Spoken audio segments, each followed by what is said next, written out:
listening to PetLifeRadio.com.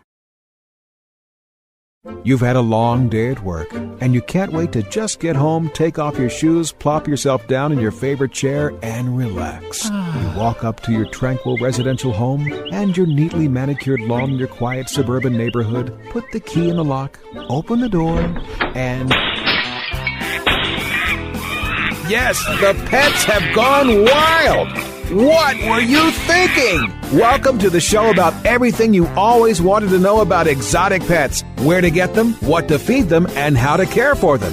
You'll even find out why some people live with a monkey. Now, here's your host, exotic pet expert and author Bob Tart. Hey, Bob, what were you thinking?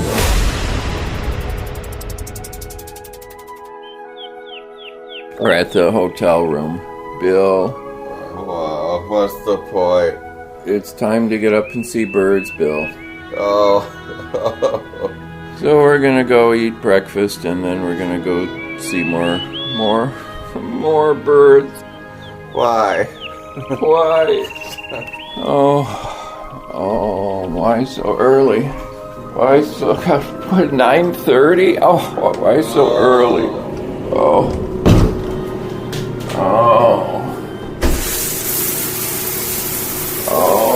Oh, that's too cold. When the red robin comes, that's enough. Ouch! What kind of people get up at 9:30, Bill?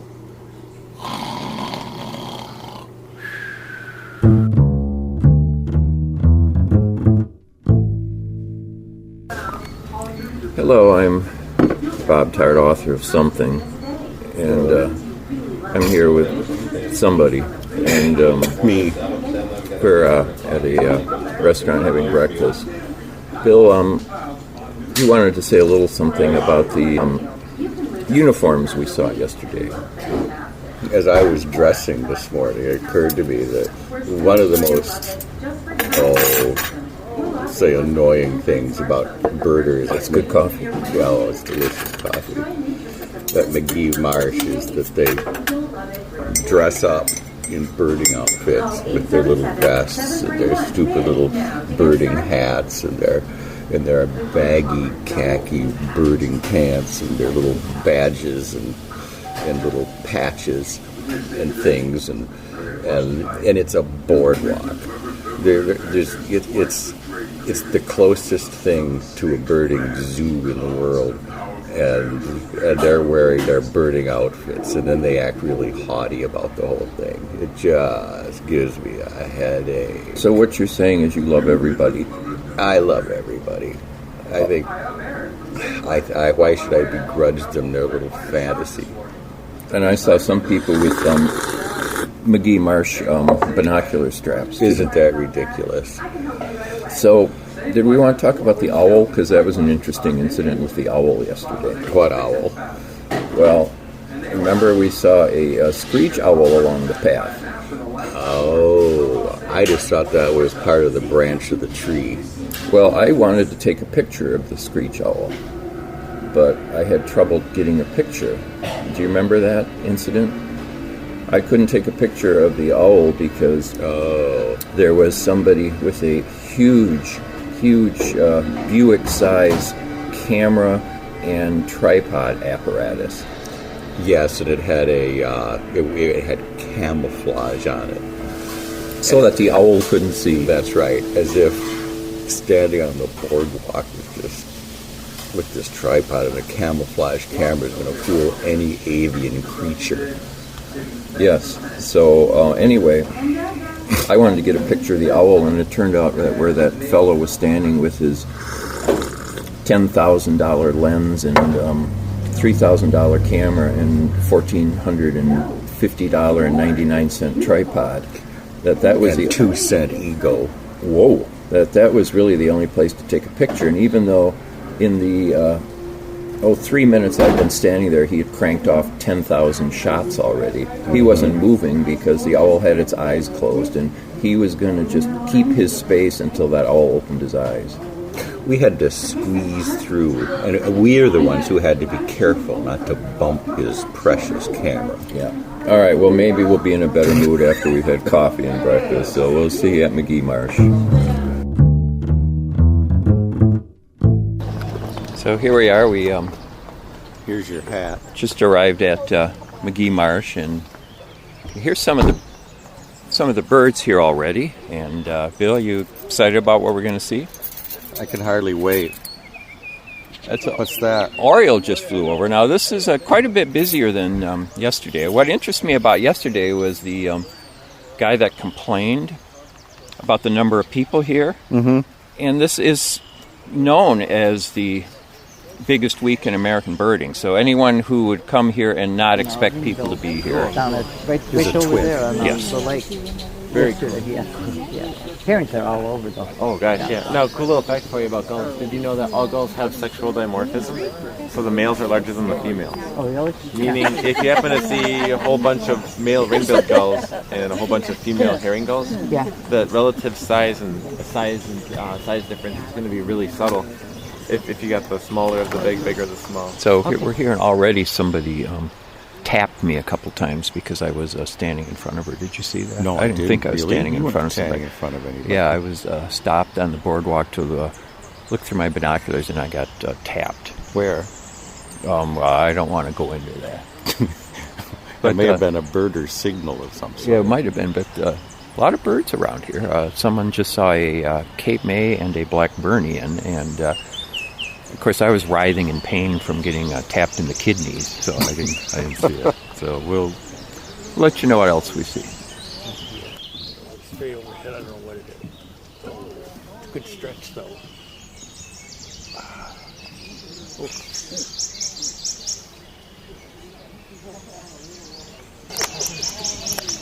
Okay, that sound you're hearing right now is a prothonotary warbler, and That's not with what you the said warbling earlier. vireo, right?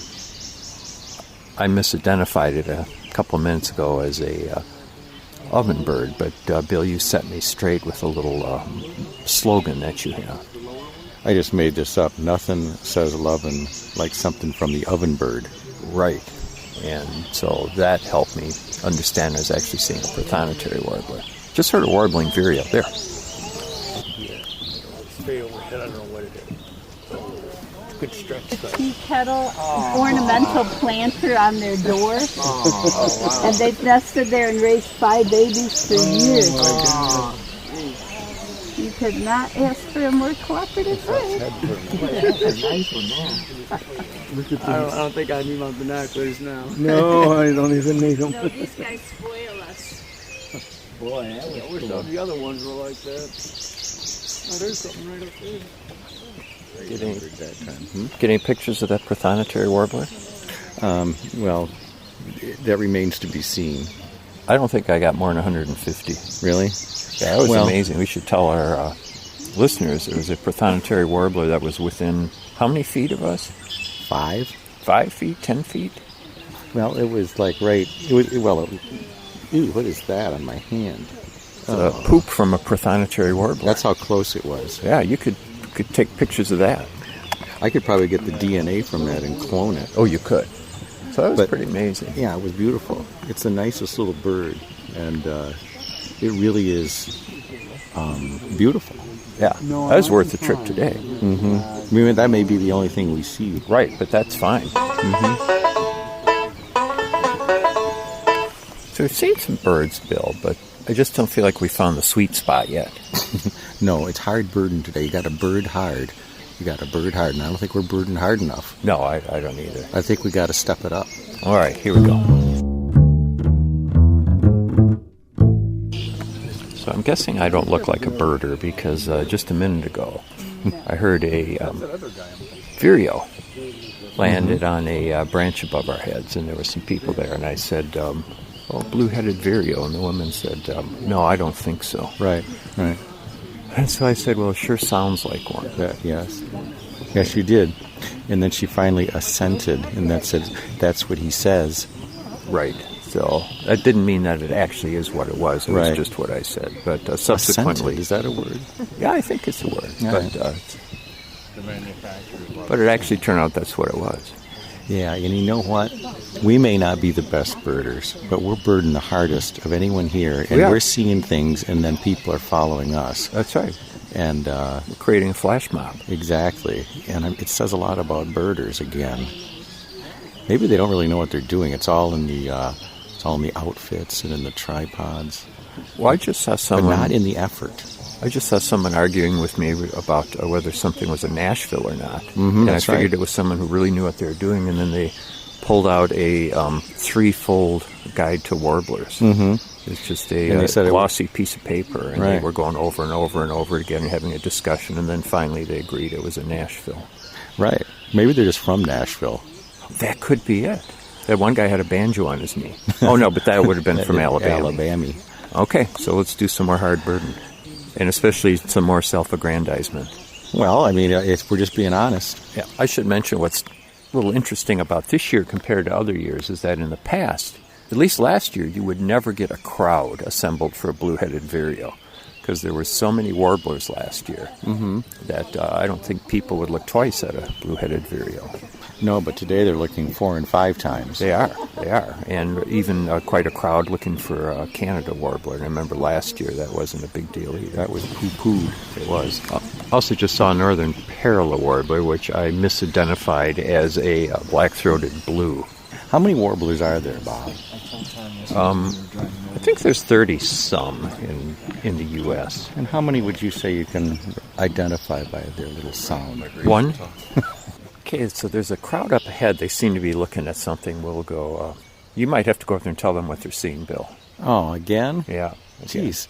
Why does it always rest on my shoulders? I know, we just drew a crowd with a scarlet tanager, so that just shows again that the quality of the species is a little bit diminished this time. Not that there's anything wrong with the scarlet tanager, but I mean, I love seeing them, but most of the time birders wouldn't really look twice at them. Well, you know, maybe it speaks to the mixture of the general public and birders here, because maybe they actually hadn't seen a scarlet tanager in 35 years. Because the general public is pretty excited about seeing them.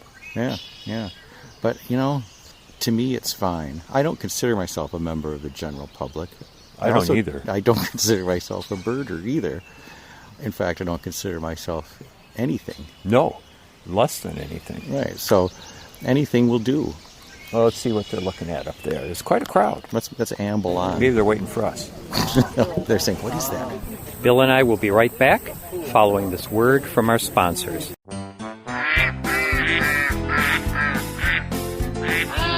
What Were You Thinking? We'll be right back after Bob gets the ducks out of his living room. Don't go away.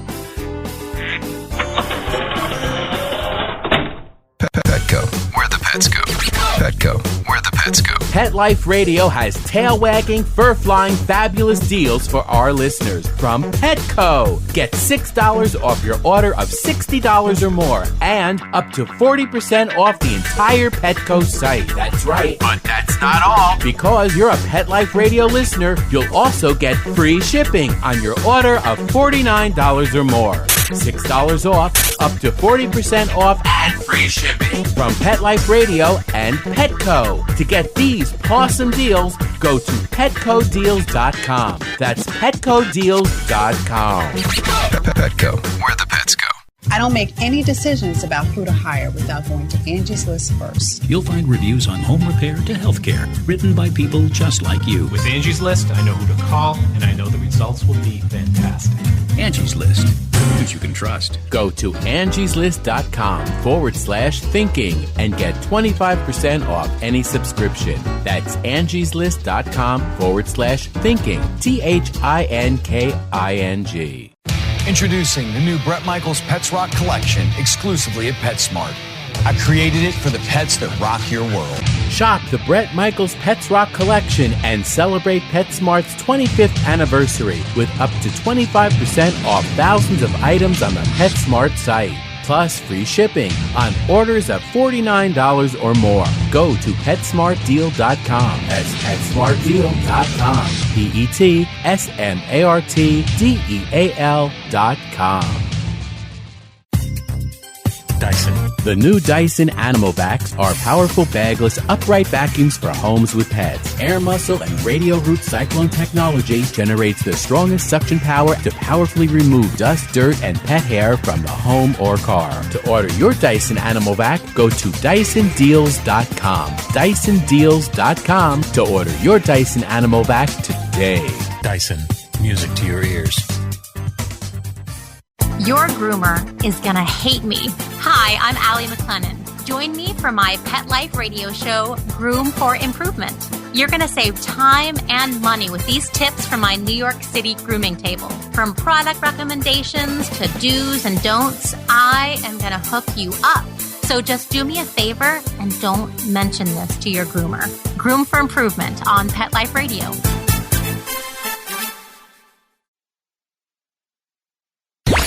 Let's talk pets. Let's talk pets On Pet Life Radio. Pet Life Radio. PetLifeRadio.com. Okay, ducks are in the pond, rabbits in his hutch, and monkeys... Ow! In my car! Oh, okay, well, I go check my insurance policy. We'll turn you back over to Bob.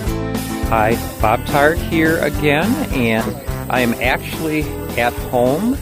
I'm not at McGee Marsh, although I am playing some sound effects in the background to fool you into thinking that I haven't left. But I am right now standing at the riverbank back at my home turf in Lowell, Michigan, and I'm at the river rather than in the house so that you aren't too distracted by the sound of passing cars, the air conditioner, quacking ducks, or parrots. You might be able to hear some of the traffic in the background. At any rate, I wanted to apologize for letting this second episode of The Biggest Week in American Birding go unposted for so long. I had intended to do an intervening show, if that's the right term. Linda and I were going to kind of do an update on some of the things that had been happening to us, but we never got around to it. A lot of the reason is that we are absolutely stifled by the incredible heat that we've been having. We will talk about that on the show that I hope we do this weekend, but we had 100-degree plus temperatures, and it was pretty bad. And also I needed to lengthen the second part of The Biggest Week in American Birding Part 2 episode. Oh, I'm looking at a cedar waxwing right now. We've got a bunch of them on the river. Hello. So I'm still seeing birds even months later. This is towards the end of July right now. Anyway, this show is falling a little bit short in length, and I know my producer doesn't really care, but I just like to try and keep them near a half hour. And also this little bit of extra narration, I think, will build some tension as you just say to yourself, I wish he would stop talking so we can get back to this exciting adventure at McGee Marsh. I do have a couple of actual announcements to make, and that is that even though Bill Holm will absolutely vehemently claim at the end of this episode that he does not want any friends on his Facebook page, he has built a new Facebook page. It's a fan page for book character Bill Holm, and he does want you to visit that page and to like him and to comment. So the page is called Book Character Bill Holm. And there are photos of Bill. There's a photo of me with an uncharacteristic wide smile on my face as I'm birding at McGee Marsh. And Bill also makes some rather trenchant comments on advertising characters because he feels some affinity as a book character for advertising characters. Final note I will leave you with before returning to part 2 of The Biggest Week in American Birding, and that is something new that I'm doing on Twitter. It's really a fun thing, and that is a live Twitter event. You might call it a live Twitter show. It's a comedy show. And this is every Friday, 12:30 p.m. on Twitter. That's Eastern Time, 12:30 p.m. until 1 p.m. And look for me on Twitter. My Twitter handle is Bob Tart, BobTarte, all run together as one word, Bob Tart. And this is a Twitter show called Ask Six Cats. We even have our own hashtag, Me and the Cats. And so it's the hashtag symbol and then ask the number 6 and cats, and all run together into one word as we do on Twitter to save characters. So Ask Six Cats, you can look for that, or you can just look for Bob Tart. And what happens between 12:30 and 1 p.m. Eastern Time every Friday is that one of the 6 cats from Kitty Cornered answers questions from other cats live. So if your kitties have questions about the crazy things that you do, why you don't pet them enough, why you feed them the things you do, why you aren't thrilled to buddy up to them at 2 o'clock in the morning, well, you can post that question live to Franny, to Agnes, to Tina, to Maynard, to Lucy, and to Mooby on Fridays, and one of those cats will indeed answer your questions. So it's a lot of fun, and if you can't make the 12:30 to 1 p.m. time, don't worry. You are welcome to submit a question to me on Twitter for the Cat of the Week to answer, and you can really submit at any time, although it's easier for the cat to find the question if you submit the question a little bit closer to Friday, so that the cat who's answering the questions doesn't have to backtrack too far looking for the tweet. So looking forward to seeing you there, and I think you will enjoy the comedy. And at any time that questions are slow, the cat is most eager to dispense some wisdom anyway. So the half hour is definitely all filled up with lots of fun. So now we'll return to part 2 of the biggest week in American birding. Okay, we're right turn in 1.1 miles. We're heading out of McGee Marsh now, out of the park. This is as good a time as any to leave, wouldn't you say, book character Bill Holm? I certainly would. I mean, it was getting pretty crowded, and the people seem to be getting testier as the day goes on. And not just you. What are you talking about? So I just programmed our GPS Gypsy to take us back home. So take us back home now, Gypsy. Okay, Tom Servo. Now, do you want to stop up at the Eagle Optics display up here? I think not. Right. How about you? Doesn't matter to me. I have my Eagle Optics binoculars already. I already have my Eagle Optics binoculars, too. It's a Wisconsin-based company that provides excellent service, fine optics, and a knowledgeable staff. And are you sending this to them? I better. Well, actually, I better not, because not only won't they... Speed bump. Not only won't they consider this good advertising, but after hearing this podcast, they would probably personally drive to my house and take my binoculars away. And your place, too. Oh, yeah. But you do enjoy Kit Kat candy bars. I do enjoy Kit Kat candy bars. We didn't talk about... yesterday, there was a birder who was a little more lively than some of the others, and I noticed her carrying a Kit Kat candy bar candy wrapper. And so I said to her, that's a good choice. I brought some Kit Kats too. And she said, 0.5 miles on Ohio 2. And you recall what she said, Bill? She said, I'm just picking up trash. And then she went, tisk, tisk. Right, so I had to assure her that, no, I didn't bring any Kit Kat candy bars onto McGee Marsh, that the Kit Kat candy bars were still in the car. Is a Kit Kat a candy or a cookie? I know, is it? It's a wafer cookie covered in chocolate, and it's delicious. They are delicious, and I understand that you can get like a case of those if for promotional purposes. Oh, I just know when I go to the store, I say to Linda, case of Kit Kats, okay?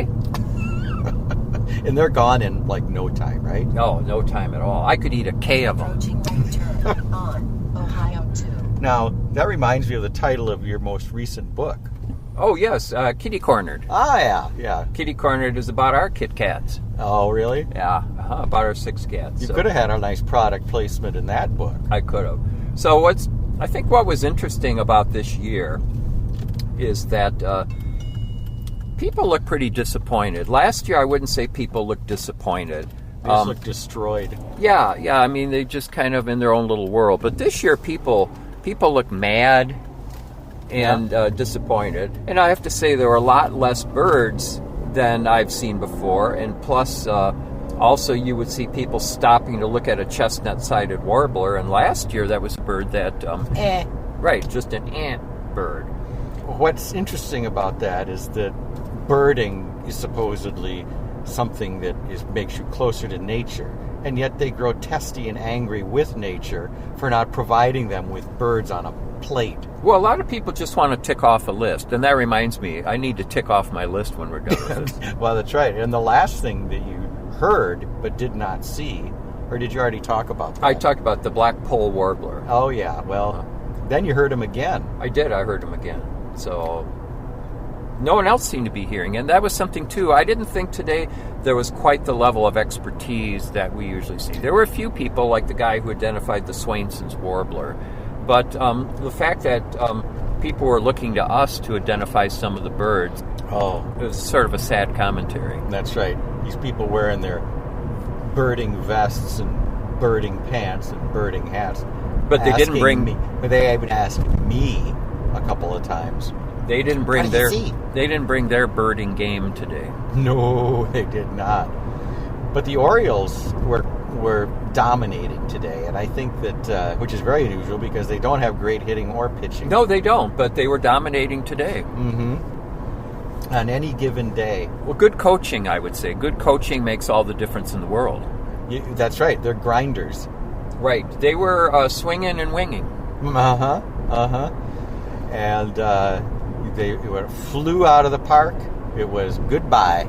Now, we promised people a little bit. We'd tell them what our attraction is to birding, but I don't think we have time for any content, do you? Well, I suppose we have a little time. Well, go ahead. Give it a whirl. Well, I just like looking at birds. Well, yeah, I just like stopping at Arby's on the way.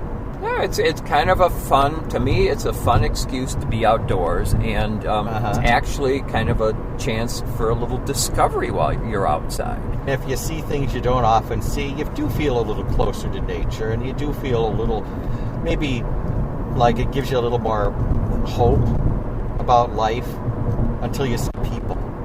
Well, it's certainly, you don't always see this many people when you go birding. No, or birds. Right.